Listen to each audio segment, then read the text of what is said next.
Hello everyone, I am Smriti Sinha here और आप सबका स्वागत है हमारे चैनल साइंस जोन पे। यदि आप इस चैनल पे नए हो तो नीचे दिए सब्सक्राइब बटन पे क्लिक कीजिए और बेल आइकन दबाना ना भूलें। यदि आपने हमारे पहले के कोई भी वीडियोस मिस किए हैं तो ऊपर दिए आई बटन पे क्लिक करके आप हमारे पहले वाले वीडियोस देख सकते हो। और हमारे साथ टेलीग्राम ग्रुप पे जुड़ने के लिए डिस्क्रिप्शन में एक लिंक है, उस पर क्लिक करके आप हमारे साथ टेलीग्राम ग्रुप पे भी जुड़ सकते हो। और आज जो हम पढ़ने वाले हैं वो है लिविंग वर्ल्ड। ये टॉपिक नंबर 1 है Maharashtra state board syllabus standard 11th biology से। इस टॉपिक में हमें ये सारे सब पॉइंट्स कवर करने हैं, जिनमें से फर्स्ट 3 सब points that is basic principles of life, herbarium and botanical gardens आज हम इस वीडियो में कवर करेंगे और आने वाले वीडियो में हम बाकी के 4 पॉइंट्स देखेंगे। तो चलिए शुरू करते हैं। तो देखिए, हमारा जो अर्थ है उसमें 2 तरह की चीजें देखने मिलती हैं और वो बेसिकली क्लासिफाई होते हैं 2 कैटेगरीज में।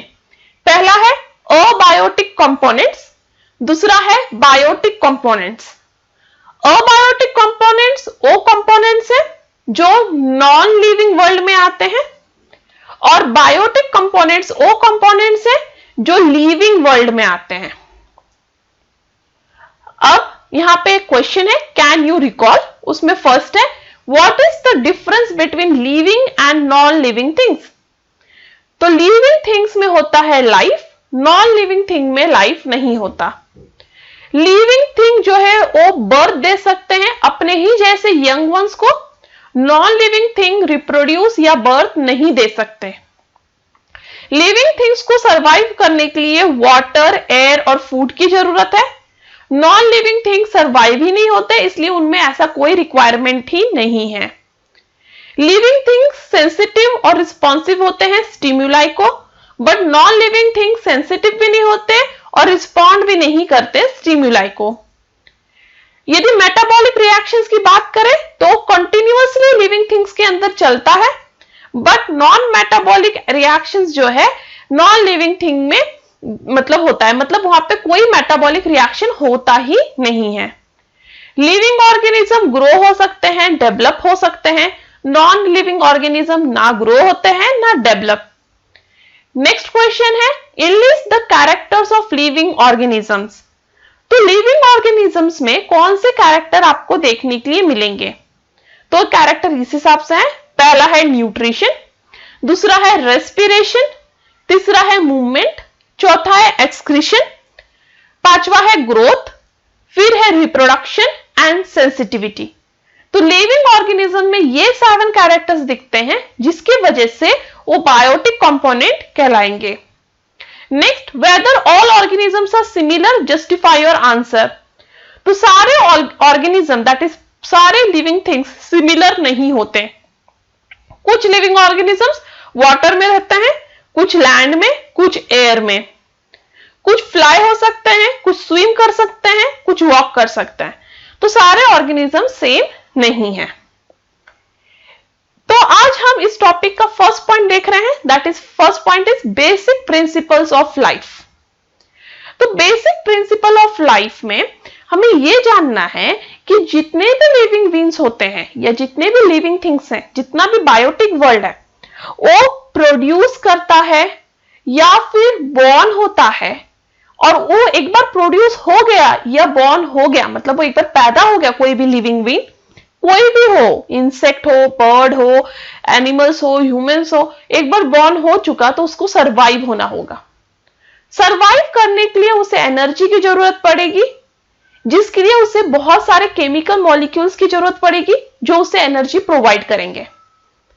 अब एनर्जी इन केमिकल मॉलिक्यूल से निकालने के लिए उसे मेटाबॉलिज्म करना पड़ेगा। मेटाबॉलिज्म मतलब ब्रेकिंग ऑफ मॉलिक्यूल्स, जिसे हम कैटाबॉलिज्म कहेंगे, और फिर उस ब्रोकन मॉलिक्यूल से न्यू मॉलिक्यूल्स बनाना, जिसे हम एनाबॉलिज्म कहेंगे। अब फ्रॉम बर्थ मतलब जब भी वो ऑर्गेनिज्म पैदा होता है तब से एंड तक वो ग्रोथ और डेवलपमेंट दिखाता है, और ये ग्रोथ और डेवलपमेंट एक वेल डिस्क्राइब्ड प्रोसेस होता है हर ऑर्गेनिज्म के लाइफ स्पैन में। ग्रोथ और डेवलपमेंट जो है वो प्रोसेस जो है वो अनलिमिटेड नहीं होता। मतलब ये नहीं है कि ग्रोथ और डेवलपमेंट उसी रेट में, उसी स्पीड में कंटिन्यूअसली पूरे लाइफ स्पैन चलते रहे। हर ऑर्गेनिज्म के लाइफ स्पैन में एक पॉइंट आता है जहां मॉलिक्यूल्स, ऑर्गन, सिस्टम ग्रोथ नहीं करते, वो लूज होने लगते हैं, अपने एक्टिविटी को लूज करने लगते हैं और बूढ़े होने लगते हैं। और इस प्रोसेस को, जहां ग्रोथ और डेवलपमेंट बहुत ही ज्यादा स्लो डाउन हो जाता है, सिस्टम, ऑर्गन स्लो डाउन हो जाते हैं अपने काम में और बूढ़े होने लगते हैं, उस प्रोसेस को कहते हैं एजिंग, जो हर एक लिविंग ऑर्गेनिज्म में होता है। अब इस एजिंग के बाद ये ऑर्गेनिज्म जो है वो खत्म भी हो सकता है। इसलिए लाइफ को कंटिन्यू करने के लिए हर एक ऑर्गेनिज्म को एक यंग वन प्रोड्यूस करना पड़ता है जो उसी की तरह दिखे। इसके लिए जो रिस्पॉन्सिबल है वो है रिप्रोडक्शन। रिप्रोडक्शन प्रोसीजर से हर एक ऑर्गेनिज्म अपने जैसा ही ऑर्गेनिज्म प्रोड्यूस करता है, भले ही असेक्सुअल या सेक्सुअल मेथड से करे, जिससे कंटिन्यूटी रह जाती है उसके रेस में। जैसे जैसे वो ऑर्गेनिज्म बूढ़ा होने लगता है और अपना कैपेसिटी लूज करने लगता है मेटाबॉलिज्म का, वैसे वैसे वो धीरे धीरे डेथ की तरफ जाने लगता है और फिर डाई हो जाता है।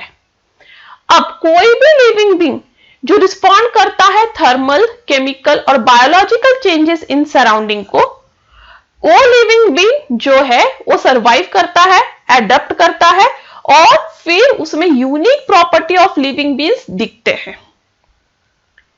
अब नेक्स्ट है कैन यू टेल। पहला, how can we study large number of organism at a glance.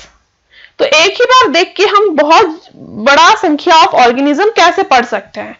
तो हम पढ़ सकते हैं bye study of large number of organism by hierarchical arrangement. मतलब उन्हें क्लासिफाई करके, उन्हें डिफरेंट क्लासिफिकेशन देके हम उन्हें एक ही इसमें स्टडी कर सकते हैं। Next, whether all organism prepare their own food?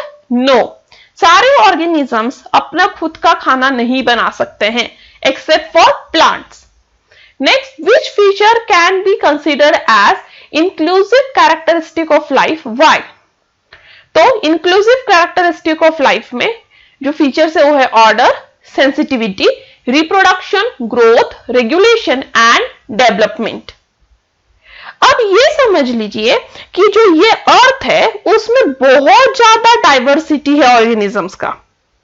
जब से ये अर्थ क्रिएट हुआ था, वैरायटी ऑफ ऑर्गेनिज्म साथ में इस अर्थ सरफेस पे रह रहे हैं और हमें इन वैरायटी ऑफ ऑर्गेनिजम्स का इंटरैक्शन स्टडी करना है कि living organism non living world के साथ कैसे इंटरैक्ट करता है, या फिर लिविंग ऑर्गेनिज्म दूसरे लिविंग ऑर्गेनिज्म के साथ कैसे इंटरैक्ट करता है। और ये सारा डाटा इसलिए यूजफुल है क्योंकि वो हमें इंडस्ट्रीज और एग्रीकल्चर में डेवलप होने के लिए हेल्प कर सकता है।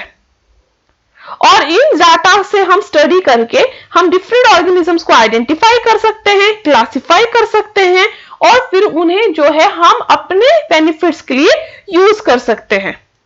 इसलिए डाइवर्सिटी स्टडी करना और फिर टैक्सोनॉमिकल यूज करना बहुत इंपॉर्टेंट है। और उसी के लिए हमने बहुत सारी चीजें डेवलप की हैं, जैसे कि herbaria, botanical gardens, museums, biodiversity parks. और ये सब हमें जो है डिफरेंट लिविंग वर्ल्ड को ऑर्गेनाइज करने के लिए, उन्हें क्लासिफाई करने के लिए, उन्हें अंडरस्टैंड करने के लिए, उनके इंटरैक्शन स्टडी करने के लिए हेल्प करते हैं। तो आइए देखते हैं सबसे पहले आज हम हर्बेरियम। हर्बेरियम ये वर्ड जो है वो एक्चुअली साइंटिस्ट पिंटो ने लिखा था अपने बुक एलिमेंट्स में। हर्बेरियम का प्लूरल है, मतलब हर्बेरियम एक क्वांटिटी है, बट एक से ज्यादा हो तो उसे हम हर्बेरिया कहेंगे। ये जो आर्ट ऑफ हर्बेरियम है वो इनिशिएट किया था इटालियन टैक्सोनॉमिस्ट लूसा जीनी ने इन 1490 टू 1556। तो ये हर्बेरियम होता क्या है? तो हर्बेरियम एक्चुअली एक ड्राइड पार्ट ऑफ प्लांट होता है। तो आप कोई भी प्लांट स्पेशीज को ले लीजिए, उसे अच्छे से ड्राई कीजिए, उसे प्रेस कीजिए, उसको कुछ केमिकल से ट्रीट कीजिए, कि वो बहुत दिन तक रहे, और फिर उसे माउंट कर दीजिए, मतलब उसे स्टिक कर दीजिए एक स्टैंडर्ड साइज ऑफ पेपर पे। तो एक स्टैंडर्ड साइज ऑफ पेपर होता है, ये भी एक फिक्स साइज होता है, उस पे ये प्लांट स्पीशीज को जो वेल ड्राइड है, प्रेस्ड है, ठीक से केमिकल से ट्रीटेड है, उस पे उसको स्टिक कर दिया जाता है, और इसे कहते हैं हम हर्बेरिया। तो अब हर्बेरिया जो है एक बहुत अच्छा टूल है टेक्सोनॉमिक स्टडीज के लिए, जिससे हम उस प्लांट का सारा टेक्सोनॉमी ध्यान रख सकते हैं।